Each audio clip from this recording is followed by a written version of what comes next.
Hey, isn't that poor Rick? Having someone as broke as you around lowers this place's class. Get out of here now.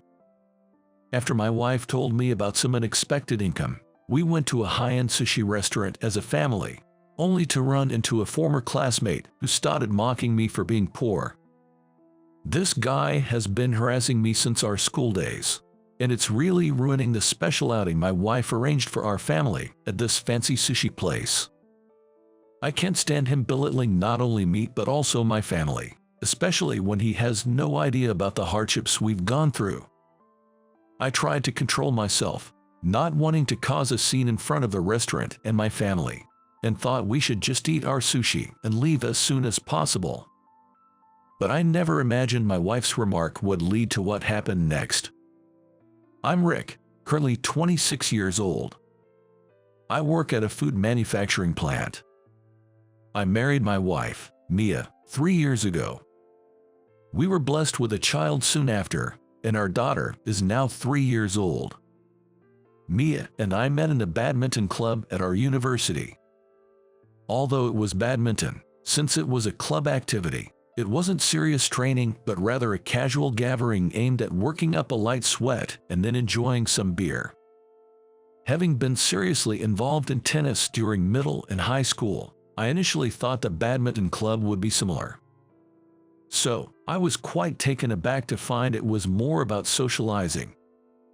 Hey, Rick, what made you decide to try badminton? At one of the club's parties, where I quietly took a seat in the corner, Mia came over and asked me. I played tennis in middle and high school. Thought badminton could be fun too. No wonder you're so good at it. Not really, but what about you? I love plants, and I thought badminton was about going to the garden. I asked her over a beer, puzzled. What do you mean? I thought, because it's badminton, maybe badminton is on the ground. I couldn't help but burst into laughter, spilling my beer, and couldn't stop laughing for a while. Was it that funny? You're joking, right? No, really, I'm serious. Whether that story was true or just a joke to break the ice, I never found out. But that conversation was the start of Mia and I getting along and eventually dating. I was drawn to Mia's outgoing and sociable nature.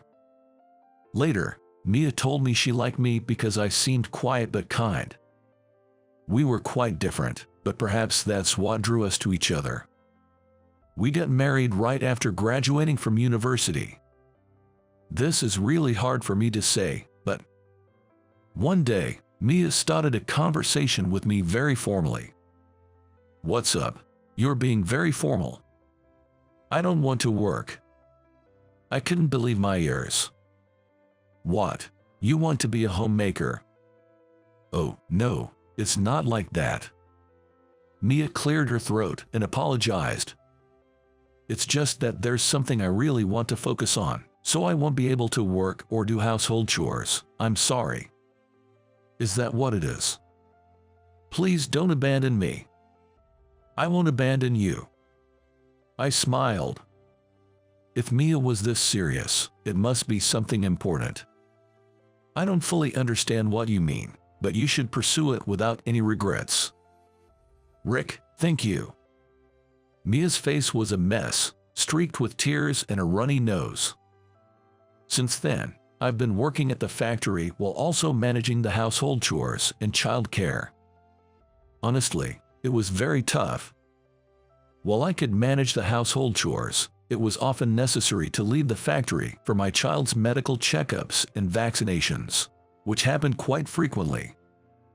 I had explained the situation to our factory manager, Mr. Johnson, in advance and got his approval, but as a result, my salary was reduced, and our household finances became tighter. One day, I went shopping with my daughter. She had grown a bit and was at the age where various desires were emerging. Daddy, let's go to the amusement park, my daughter suggested. She had been asking for a while, but honestly, I was too caught up in household chores, and we didn't have the time or the money. It's a bit difficult for us to go there today. Why don't we go another time? I replied. Come on, you don't even have the money to take your kid to an amusement park. What a poor man. A man sneered as he walked by. It was Kevin Harris, a former classmate and fellow member of tennis club in our high school. I can take you to the amusement park. How about that, huh? Kevin spoke to my daughter, but she got scared and hid behind me. Long time no see, Kevin. Rick, you seem to be struggling, wearing those worn-out clothes. Well, you seem to be doing well, which is good. Kevin's lips twisted into a scornful smile. What a dull guy. Well, enjoy your bottom-of-the-barrel life. Kevin walked away. His words pierced deep into my heart, but there was nothing I could do about it. The difficult times continued for another year and a half. However, one day, Mia unexpectedly brought something up. We were having a soup full of vegetables for dinner. Our daughter said, I want to eat meat or fish. All right, then tomorrow, Daddy will make you some delicious meatballs. Occasionally, I could afford to buy ground meat. I could manage that much at least. Wait a minute, I have something to discuss with both of you about tomorrow. Mia put down her spoon and spoke formally, so we all followed suit. Rick, please take the day off from work tomorrow. Yes, no wait, what do you mean? Tomorrow, we're going to the amusement park. Our daughter cheered loudly, asking Mia, can we get on the rotating ones? Merry-go-round, Ferris wheel, we'll ride both. Our daughter shrieked with joy. But that's not all. What? There's more to that. Mia smirked. Tomorrow night, we're going out for sushi. Our daughter got even more excited, asking, the rotating kind. Unfortunately, it won't be rotating. Our daughter seemed disappointed. Oh, it's not rotating. Oh no, if not rotating, that means we will be served expensive and delicious sushi. I explained to our daughter, though honestly, I was confused by the sudden turn of events. What's going on all of a sudden? I hate to break it to you, but we can't afford that. Actually, we've had some unexpected income. Did you win the lottery or something? Mia just smirked. I'll announce the details tomorrow while we're having sushi. While Mia and our daughter seemed thrilled, I, who managed our household budget, couldn't help but feel anxious. As promised, I took the next day off work. I felt a bit guilty for lying to my workplace about having a cold due to the sudden leave, but seeing my daughter's excitement for the amusement park, I decided it was okay. True to her word, we rode the merry-go-round and the Ferris wheel, and my daughter was delighted. That night, we really went to the upscale sushi restaurant. I'm not very familiar with sushi restaurants, but looking at the menu, I was almost floored by the prices. If Mia's unexpected income turns out to be a fabrication, our only way out would be either to dine and dash or to wash dishes to pay the bill. With these thoughts, I couldn't really appreciate the sushi we were having. When we had eaten a fair bit, 2 customers came in and took seats at the counter. Chef, we'll have 2 specialty courses for the day, please. Looking closer, one of them was Kevin. Running into him again, I really must be out of luck. In high school, Kevin always teased me. It was frustrating, but since Kevin had better grades and was more active in sports, I couldn't talk back. Fortunately, he didn't seem to notice I was there. I'll try to keep a low profile and avoid being noticed. Just as I thought that, my daughter said, "Daddy, this is delicious," which made Kevin turn around and notice us. Oh, isn't that poor Rick? What a coincidence. Well, someone you know. Kevin handed me his business card and a sample of a beauty serum. Very pleased to meet you, ma'am. This is what I do. The business card featured the company name and the words Chief Executive Officer. Well, so you're the CEO. My company deals in cosmetics and beauty equipment. Please keep us in mind. That outfit, it's a high-end brand, right? You must be quite wealthy. Kevin sneered. I started my own business in college, so I do have a fair amount of money. Your clothes seem quite worn. It must be tough having a husband with a modest income. Mr. Harris, you might want to stop there. It's getting a bit rude. The man sitting next to Kevin was Tyler, another high school classmate. Tyler, long time no see. Hey, how are you? Tyler is so brilliant that he works as my right-hand man. Poor Rick is just a small cog in the machinery of some factory, right? I'm saying, stop it. Chef, please prepare some sushi of premium tuna for this family. It seems they've stretched their budget to come here today. Just look at those clothes covered in pilling. It's heartbreaking. As a CEO, it's only right to give back to the common people. Enjoy quickly and then head back, you poor souls. Suddenly, Mia slammed the table and stood up with a smile at Kevin.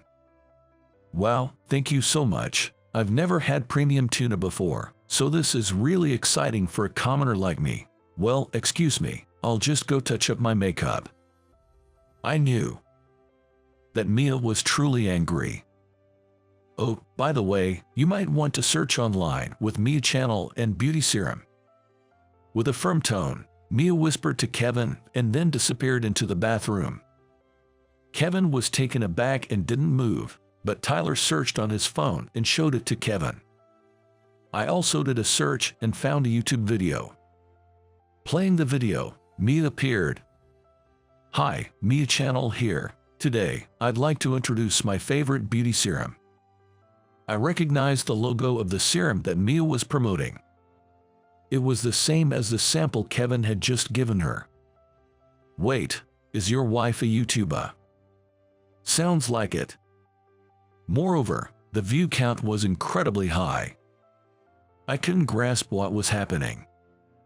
Believe it or not, I'm a YouTuber with 1 million subscribers. Mia returned from the bathroom. The serum sample from earlier, I thought it looked familiar. Turns out, it was the one I introduced on behalf of your company. Oh yes, I was informed that we were using YouTubers for promotion. So, it turns out that 80% of our company's sales are due to the advertising by influencers from Mia's agency. Mia frowned. And I made a call to the agency earlier. I told them not to take any more requests from your company because of the bad vibes. The higher-ups agreed with me. Oh my, that's really bad. Kevin was clearly rattled. Rick, happy birthday. Huh? Surprise. It's still 2 weeks away, but thanks. Honestly, it was quite thrilling to see Kevin so flustered. How did a guy like you manage to marry a famous YouTuber? Kevin pressed me for an answer. Well, I didn't even know. That's because Mia explained the whole story. Her journey as a YouTuber started from the day she said she didn't want to work. It apparently took over a year before her view count started to grow. It's all thanks to Rick. Mia held my hand. Because Rick took care of work, household chores, and child care, I could focus on being a YouTuber. I'm truly grateful to him. Kevin was speechless. You know, Tyler addressed Kevin. Do you remember when you made the select team for the last high school tournament? Yeah, I was almost dropped because of an injury, but somehow made it into the team. That was thanks to Rick. What do you mean? Rick was already set for the select team, and he went straight to Coach Miller to speak up on your behalf, saying that you were needed. Kevin looked at me. Is that true? Well, we did need you. You're competitive and hardworking. Without you, we'd have been knocked out in the qualifiers. And Tyler, how do you know about this? Just happened to pass by. Oh, okay. Kevin apologized to me. I was repaying your support with ingratitude without even knowing it. I'm sorry. I hope you can forgive me. As long as you understand, it's fine. Well, my company might go under now, so I guess this is what I get for my past actions. No worries, that's all right, it was a lie. What? The part about calling the agency was a lie. There's no way a single word from me could sway the office to that extent, right? Tyler laughed as Kevin stood dumbfounded. Tyler, you knew, didn't you? A little thought would have made it clear. It's your fault for being deceived. I knew it was Rick's classmate's company from the start because he told me before. But anyway, it's good that you apologize properly. Please continue to be good friends with Rick, okay? We spent the rest of our time at the restaurant reminiscing and having a good time. After a while, as Mia's work stabilized and she had more free time, our lives also began to change for the better. We moved into a 2-story house, allowing us to lead a more comfortable and affluent life. With the newfound financial stability, I also found it time to start playing soccer again, but this time as an adult in a local league. Kevin joined the same team, and now we sweat it out on the field together every month. After the games, we often say we're just going out to rehydrate, but we end up at a bar, enjoying each other's company. Currently, I find joy in every day.